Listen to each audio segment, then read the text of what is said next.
สบายดีพี่น้องสบายดีFCของเบาบุญนำเนาะภาพบรรยากาศในยามแรง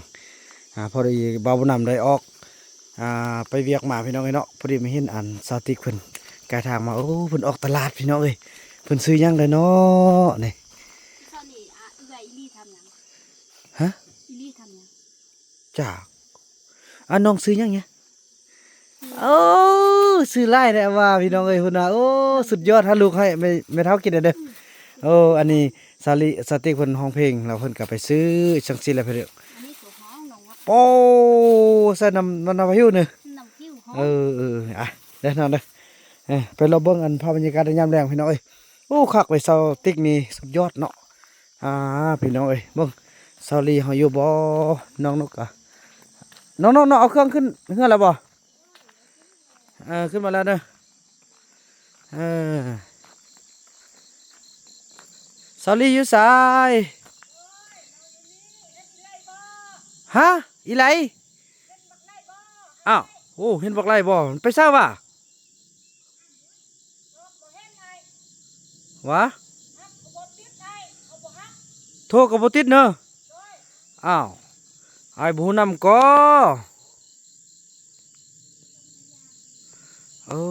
พี่น้องมาไป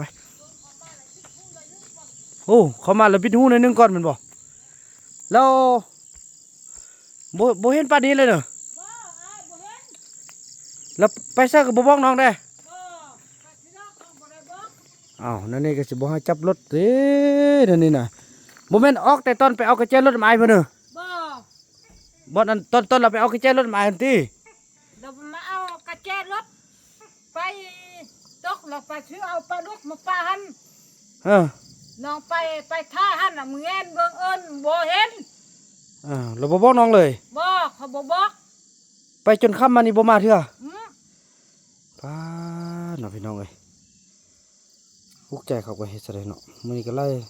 บอกเฮ็ดเวียกก็บ่เฮ็ดพี่น้องบอกอนามัยก็บ่อนามัยเฮ็ดหยังก็บ่เฮ็ดเลยเฮ็ดจังได๋พี่น้องบ่ไหวเต้นั่นเขาเบิ่งเฮือนอยู่เฮือนเดี๋ยวจุดนึงเขามาแล้วจุดนึงเขากายจุดนึงเขามาแล้วจุดนึงเขากายจุดนึงเขามาดูอันแขกมาย่ำนะเขาแขกเขามายามเพิ่นเอาเงินให้บ่ให้เพิ่นมาว่าอยู่ท่าไอ้บุญน้ำมากก่อนโอ้พี่น้องทุกคนที่จะมานี่ต้องได้อันนั้นเนาะบ่าวบุญนำจะได้ต้องถ่ายคลิปพอเขาจะเป็น FC บ่าวบุญนำเลยจึงมอไปน้องเดี๋ยวนี้มอไล่นี่ไปตะเว้นอยู่นะแต่ตะเว้นบ่ตกเนอะนี่ตะเว้นตกตะเว้นบ่ตกบ่มาปานนี้บ่ได้มาปานนี้แล้วไปก็บ่บอกน้องซ้ํบ่เขาบ่บอกน้องเท่านี้น้องรอออกไปหุ่นออกไปบนท้องหันบ่มีช่างจะห้อยรถไปหุ่นเนี่ยได้ยินเสียงรถไปพุ่นบ่อาจสิโทรหาบ่กันเด้อ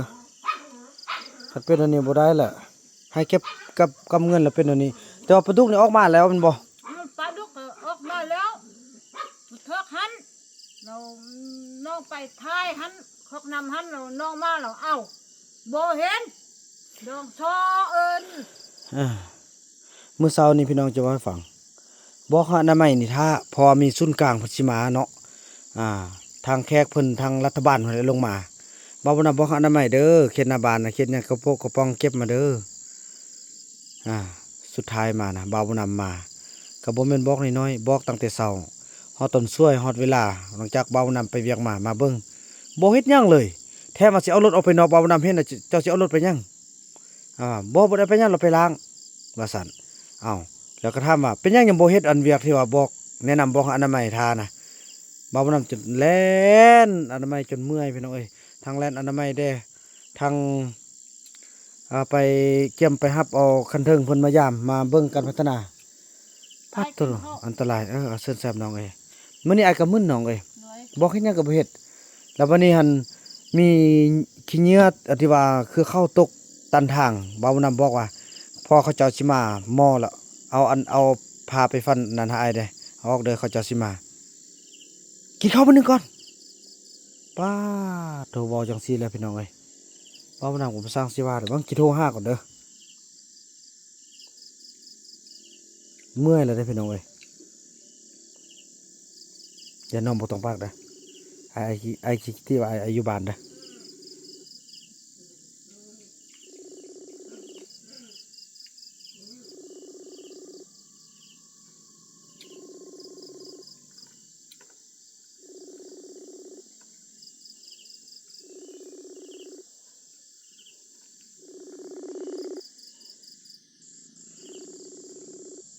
น้องโทรก็บ่รับนี่ หึ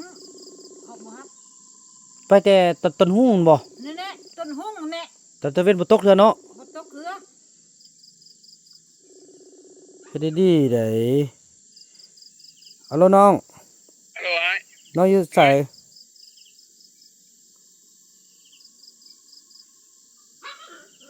น้องเข้ามาแล้วเมื่อเราไอ้ละไอ้ น้องไปหยังน้องไปหยัง เราได้ยินปะ เด้อ เอาซูบรถ มีหยังรถคือว่ามันเป็นหยังตลอดแท้ไปซะได้แป้งเทื่อละ200,000แป้งเทื่อละแสน เอาสักนี่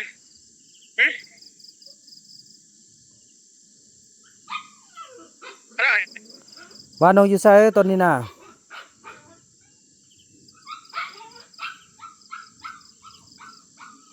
น้องอยู่ไส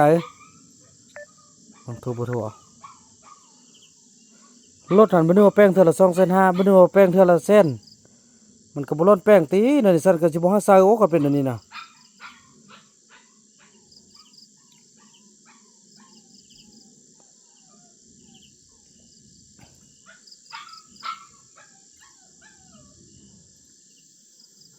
โทรหาก่อนเด้อขอโทษนะน้องเด้อ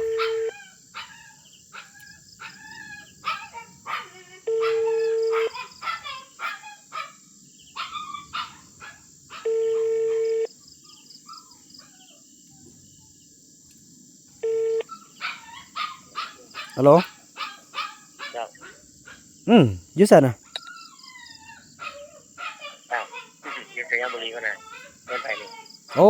โดยขอโทษลงซ้ายเด้อขอโทษหลายๆเอาแล้วเอ้า92โอ้เบอร์นี้โอ้ยตายลงผิดเบอร์นะถ่ายคือกัน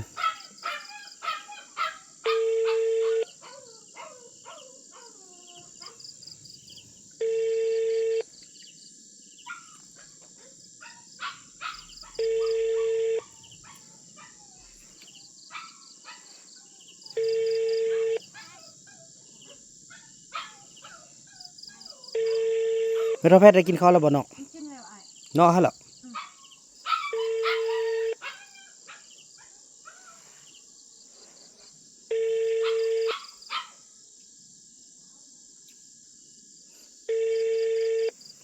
บ้านนี้อาจจะบ่หาสาวแล้วรถนะอาจจะบ่จับเด็ดขาดเบิ่งแต่จอบเบิ่งแต่เวลาที่ ขออภัย เบานำบ่อยู่แล้วมันออกไปวับตลอด มีคนหับสาย นี่บ่บดซ้ายแล้วบ้านนี้นะ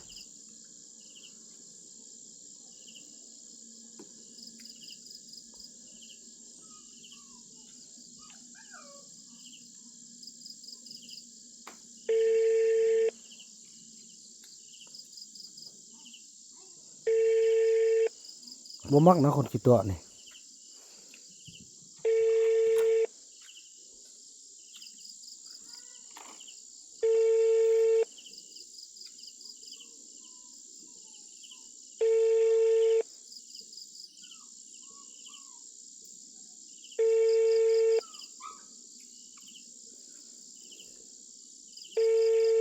คันเป็นอันนี้น่ะเงินได้มาแล้วอายสิดูแลเด้อ โดย อายบ่ให้เราจับเด้อ โดย นอกอยากได้หยังแล้วบอกอายนอกอยากได้สำเร็จแล้วบอกอายเด้อ โดยไอ้ บ่ได้เดี๋ยวนี้มีเงินแล้วอยากไปซะไปซ่ายเดี๋ยวนี้น่ะ ขออภัยเบอร์ที่ท่าน เนี่ยบ่หาปลดทรายนี้เดี๋ยวนี้เฮ็ดจั่งใดไปเซิร์ก็บ่บอกไปเซิร์ก็บ่ล่าโอ้ตาย ให้เจอมาไปสิเด้อเขาบ่ได้บอก ตายเนาะ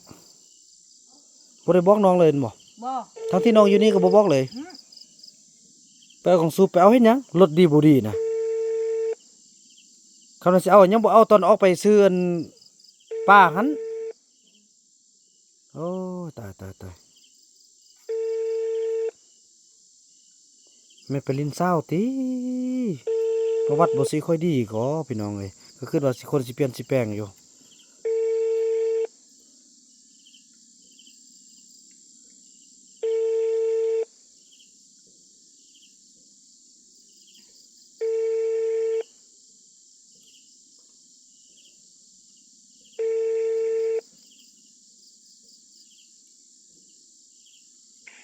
ภัย เบอร์ที่ท่านโทรหาบ่มีคนรับสาย กรุณาลองใหม่อีกครั้ง บ่รับเลย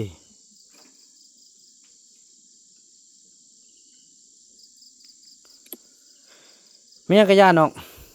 อ้ายสิจ้างคนมาเฮ็ดเวียกช่วยเด้อ โดย บ่ทักข้างต่อแล้วนั่นนี่นะเฮ็ดเวียกมันก็ซ่าซ่า เฮ็ดเวียกก็ช้าไอ้ บอกเฮ็ดหยังนี่บ่ได้ดังใจพี่น้องเอ้ยมึนแล้วเด้เดี๋ยวนี้นะตั้งแต่เช้าพุ่นน่ะมาพี่น้องเอ้ย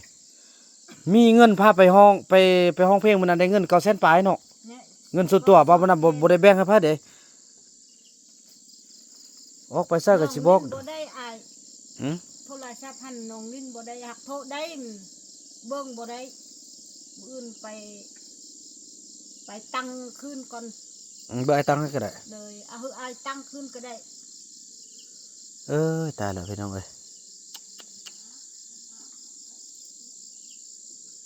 เอามาพัฒนาบ่แม่นเอามามางเพเด้อนั่นนี่นะเดี๋ยวนี้น่ะตั้งแต่เฮาจับเงินน่ะแฮงไปกันใหญ่พี่น้องเอ้ยมาแล้วมาทำกันดีๆก่อน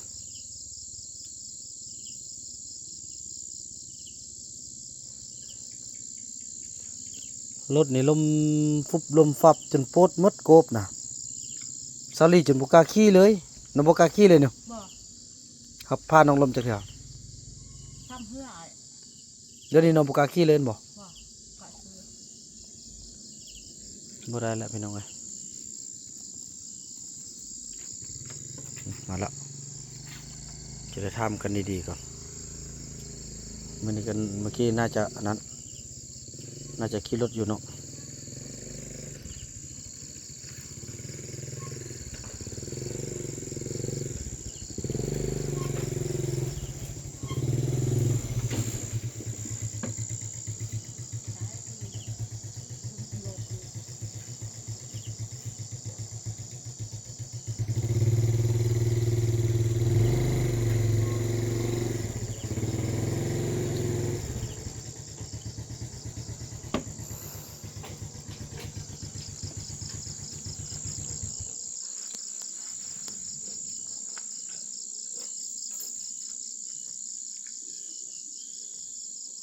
น้อยจะกินน้องปิ้งปลาดุกนะ